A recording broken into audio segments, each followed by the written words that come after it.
So this is another writing contest. Screen facing me.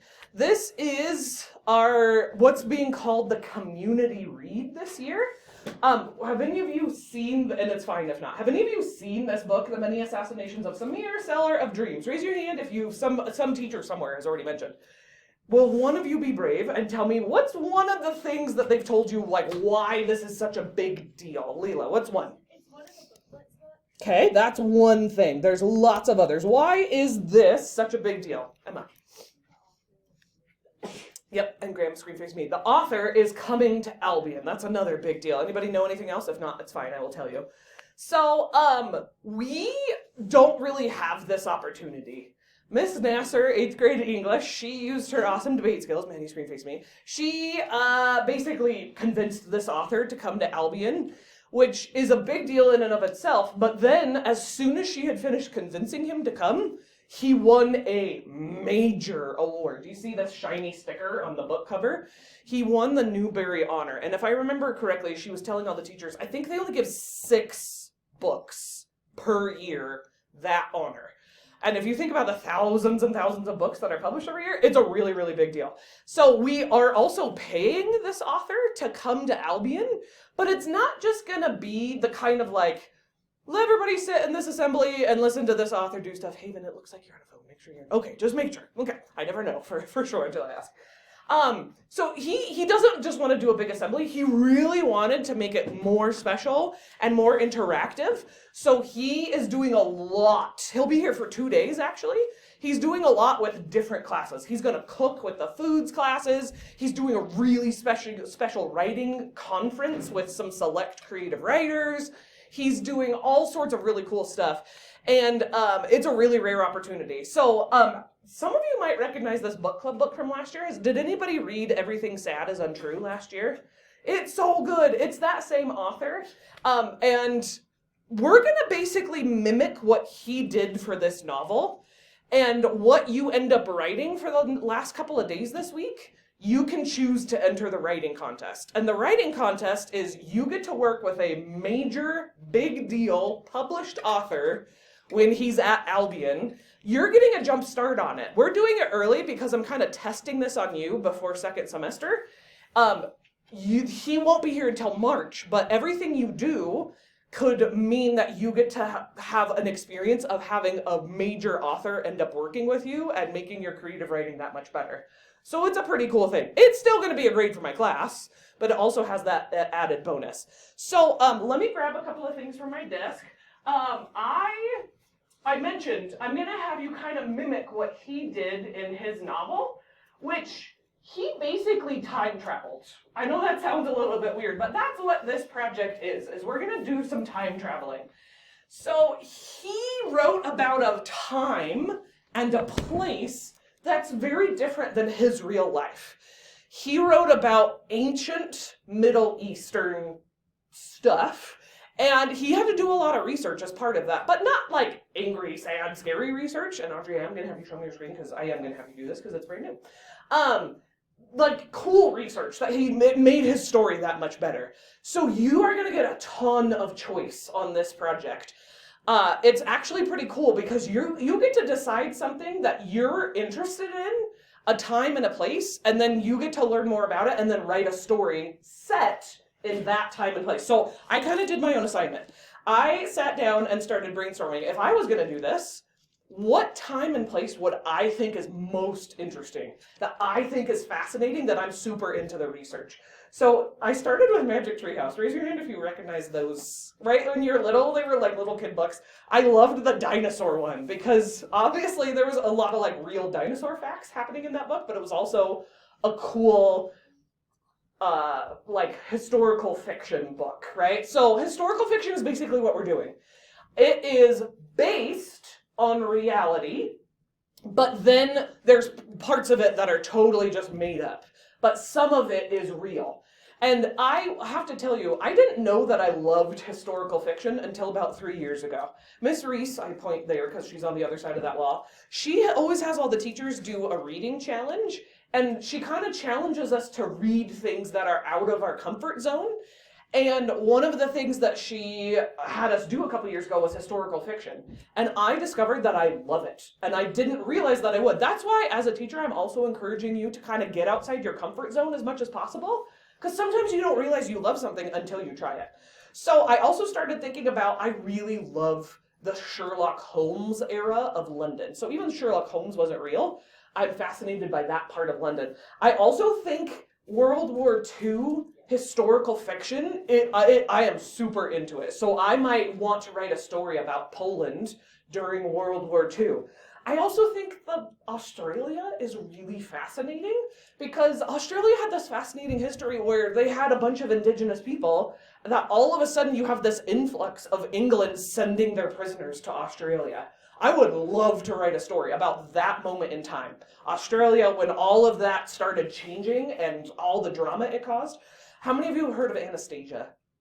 Yeah, I think Romanov Russia is also really cool and so different than my own life, right? 2024 Sandy. I think it would be really cool. So that's kind of what you're doing. That's what I mean by we're time traveling. I also, just as extra inspiration, I went and just pulled a bunch of books off the bookshelf. How many of you like Hatchet? I love this whole series. If you haven't read the whole series, it's really cool.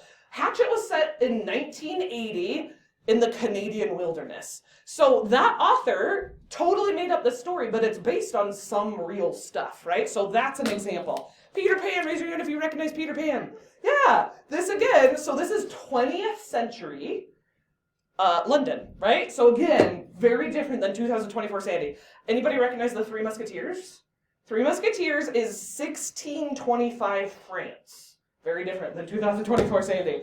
This was actually from like me being little growing up. I had this book. It's called Standing in the Light, The Captive Diary of Catherine Carey Logan. This was based on stuff that really happened. Sometimes there were kids who got kidnapped as kind of retaliation for all the horrible things that were happening to Native Americans.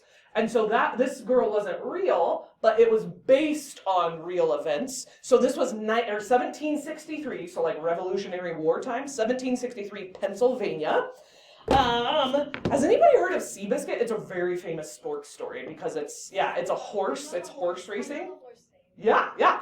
And there's a lot of them, right, that are super famous. So this was a real event, but you could, again, like do a made-up story based on real events. So this was 1930s in Baltimore, Maryland. And the last one, has anyone heard of Beowulf? I'll be surprised if you had. Beowulf is more of a college level thing. This is one of the oldest written stories ever. It's very, very, very old. The original Beowulf isn't even written in modern English. It's written in what's called Old English. And it has survived for forever. And it's been translated into modern English these days. But it's a very different time. It's literally prehistoric. It's from the 5th century pagan Scandinavia. Pagan means prehistoric. So holy smokes, that is different than my real life in 2024 Sandy, right? So I'm just trying to give you a bunch of examples. I want to next kind of talk about the research aspect of this, because I know for some kids, research is a dirty word. They're like, how dare you, Mrs. Coates? But research in creative writing can be really, really legit. Would somebody be willing to tell me one moment they had to quick open up another tab in creative writing and research something? What's something you had to maybe go look up really quick because you were doing creative writing? Leela? Yeah. Perfect. That's one. What's something else you might have had to research, Audrey, for creative writing? Yes. So if you have a specific setting or a specific place, you might have to go research about that, which is really what we're doing for this project. Tell me another one. When I'm writing a poem and I find something that rhymes. Yeah, I do that all the time too. Graham? I had to research a place. Because Yes. Place, my thing took place in that. Yeah, and especially if it's very different than your real life, you might not know enough about it to make it believable. What's another one, Reagan? Yeah, so if I'm trying to make a person more believable, I might look up details about a person. Last one. Like a story about a Disney character. And Sure. you, have to find out what like the names of. Yeah, if I just need actual, Leela, if I need like actual facts about something that I might not have remembered, yeah. So it's totally fine if not, but if you haven't seen my currently reading sign out there, I've been rereading my favorite series of all time, even more than Harry Potter, which was written by J.K. Rowling, but she wrote it under a pseudonym. It's called the Cormoran Strike series. It's a murder mystery series that I am super obsessed with because I love detective fiction. And even a really big deal author like J.K. Rowling, she has to do research all the time, which is not like scary research. It's something that she's fascinated by, that she actually cares about, so it's really meaningful. But I want you to hear from somebody like her of why it's so valuable. But we're just going to watch a minute here. And let me skip ahead to where she starts talking about research. Okay. And elite. Okay, so this says you're in a typical London pub, which really means restaurant. You're in a typical London pub, not far from Strike's office. Strike is her detective character. How important is research for the Strike novels? Even though she is from London, right? She lives in England, right? So even though she lives there, she still has had to do a lot. Research is important to me. I do like to go to these places I'm writing about, because although we have these amazing technological tools now, Google Maps is extraordinary, obviously, for a writer, I like to be able to actually smell it and feel it. So, two things. Number one, I love that she's talking about the sensory details. Not enough authors think about how smell makes something so much more real, but sensory details in general do. Number two, you basically are allowed to do a little bit of light stalking for this project. I know that sounds weird. Have you ever played around on Google Street View? Raise your hand if you have. Look, everybody keep those hands raised. Look around, all the hands raised. If you haven't, I want you to ask somebody who has. You can put your hands down. It's such a good way of like really immersing yourself in a different world. And I have done that for stories that I've written also, where it's on the other side of the world and I can't go travel there, but I can travel there electronically. So that is highly recommended during this project. A little bit more here. And hear accents and so on. It gives you a totally different feeling. So I do quite a bit of research for Strike. And this says, how often do you speak to experts as part of your research? We'll end after this. With Neil, my husband, who's a doctor, I have run things past him. But I will normally, my process is normally that I will research it because I know what I need for the plot. But then I'll check, is this correct? Have I got the wrong end of the stick on this drug, or this, what this injury would do, or what artery this knife would sever? And I'm proud to say he's mostly said, no, this is okay. So it's not like big scary research, it's just gonna be little tidbits that you're doing. So I'm almost gonna explain the assignment, but I just wanna make sure you're kind of in the right headspace for this assignment. Hold on, I have to check my list to make sure I'm not forgetting anything. Okay, it's a writing contest for time traveling, research we've already done. I am gonna encourage you, it's basically required that you set your story in a time and place that's very different from your real life. Because that's, again, what this author had done. And we're going to impress him that we kind of used his story as inspiration. When he's here and he's working with creative writers, we're going to show him that we could do the same thing, even though we are not published authors, but we're using that very valuable way of writing. Yeah. So, when you do that, is that you're Yeah. born away on where? Could I put in the coordinates? Yes. And those, we'll talk about that more in just a second, but yes, you absolutely can. So, I have just two little parts that if you see my sticky notes, that I kind of pointed out as this author obviously had to do research for just this 2 sentences I'm going to read you. I want you to be thinking, what research might he have had to do for that chunk right there? So it says, a wild olive tree marked the end of the thicket, which must have been fed from an underground tributary of the Tarim River. What's something he might have had to research just for those 2 sentences right there? Sonia. What, like, those words meant, like...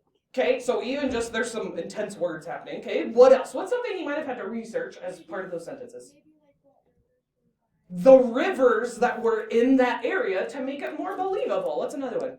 Yeah, I was just gonna say what you said. You need to research the river. So even like just the geography of the place, right? Because you're not there, you can't go physically walk around the place. But that's why I'm kind of saying Google Street Maps is really your friend. What about just the olive tree thing? Like, what if I didn't know that in this place where this book was set, that there might have been, like, that's normal vegetation, right? Okay, one more, and then we're almost done. So this says, we walk along the ravine into the Pamir Mountains. A sheer cliffside rises up beside us as we go. What's something that might have had to have been researched, Leela? What the cliffside is called. Right. What if my characters are walking along and I didn't know there was a cliff right there, right? I might need to go and just get an idea of the physical lay of the land. What's one more? Yeah, the mountain range. What are those even called? So the hardest part today is going to be choosing your setting. Setting is made up of time and place. And again, you have to do something that's very different than your real life. So what time and what place? A lot of kids yesterday were kind of thinking of an event like World War II, and that helped them decide that's where I want to go. But if you don't want to do that, there's another really easy method. So on the assignment today, I have this linked. See at the bottom here, there's a link to this map. That's kind of how, when I started kind of thinking about this assignment, I literally, hold on, if it gets in this, you just have to refresh the page. And if that doesn't work, go open up the link again, because it's a little bit glitchy. But when you start scrolling around, I ignored all of North America and I started just looking around. Like, I've never been to South America, and I was like, what if I set a story in Chile? That's wildly different than my real life. And then I went over and I started thinking about, like this novel is kind of right here, Middle East. I also then went and looked at some European countries, right? Romanov Russia I thought about. So that's a way to get your idea, is to play around with the map a little bit. But once you have your place, you're also going to think of a different time in history. You can't do anything in the future for this story because we need researchable facts. And we don't have researchable facts about the future, okay? So once you have your time and your place, it gets really easy from there. You're just going to start playing around on Google. You can start with anything. I could start with what people looked like at that time. My first slide could be what people looked like. My second slide could be, I went and looked, see how it says research number 2? I went and looked about the physical layout of that area. Maybe my third slide is I could look about information like the climate. My fourth slide could be I looked up information about their culture. And so there's no right or wrong on the places you decide to find your research. Wikipedia is fine. Googling is great. You get to find the research wherever you want. A lot of kids yesterday were doing Encyclopedia Britannica as a starting place, and then they went from there. But anything and everything goes, because the research is stuff we're going to use in your story, which we're going to brainstorm tomorrow, and we're going to use the research to make our story that much better. So before you have your screens facing you, the last things I'm going to say, I simplified this a lot because I learned by failing yesterday. All you have to find, copy and paste the website, like the address bar at the top of the website. Just copy and paste that here. Then right here, it says copy and paste one screen. You guys are cheating. Screen. It says copy and paste one piece of research that you think you might be able to use in your story. You don't even have to write it yourself. Literally copy and paste it. You could even drop in a picture if that's helpful for you. But again, I want you focusing on different areas. Brio, don't fall and die, man. I want you focusing on different areas of research. If I was writing about 1763 Pennsylvania, maybe I'd start by going to look up about some stuff about Native American culture. If I was writing about 1625 France, like the Three Musketeers, maybe I'd go look up about how France physically was a lot different than it is right now in 2024. Yeah. Hold on. If I was going to think about 1980 Hatchet, maybe I would, instead of doing like the Canadian wilderness, maybe I would set mine in Patagonia, which is very remote and there's not a lot of people. And maybe I would want to go look up about the climate because that might really affect my story, okay? So again, try and pick different ways of kind of focusing your research. And then this is due at the end of the period. So you only have to get one little snippet of something from each website you go to. So go to 4 different places, 4 different pieces of research. Then if you get to this slide, hold on. If you get to this slide, you then keep going if you have extra time. But everything beyond this slide is extra coins. So 4 different pieces of research from 4 different places are required. So the reason you can't work with partners is because of the special author visit. He asked for a select group of awesome creative writers who he can work with one-on-one. I get to be the judge of I'm running the writing contest. So in January, there will be like, here's how you enter the writing contest, which is very simple. But he said he wants it as more of a one-on-one thing, so that's why partners don't work for this, okay? Go ahead and get started. What questions do we have? Yeah. So what happened yesterday is it took kids about a solid 15 minutes to just really get going. After kids got going, then it was really fast and easy. But I want you to be able to have the concentration for about the first 15 minutes. And then I'll let you move around and sit by people. Yeah. So grab headphones, listen to music for the first little bit if you want. Yeah. So research 1 is a time and place.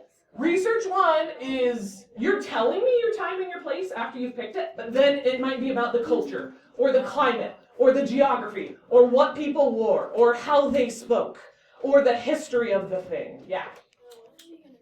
He'll be here in March. So we're doing this very early. But the writing contest, you wouldn't enter it until January, and then I decide the winners before he gets here in March.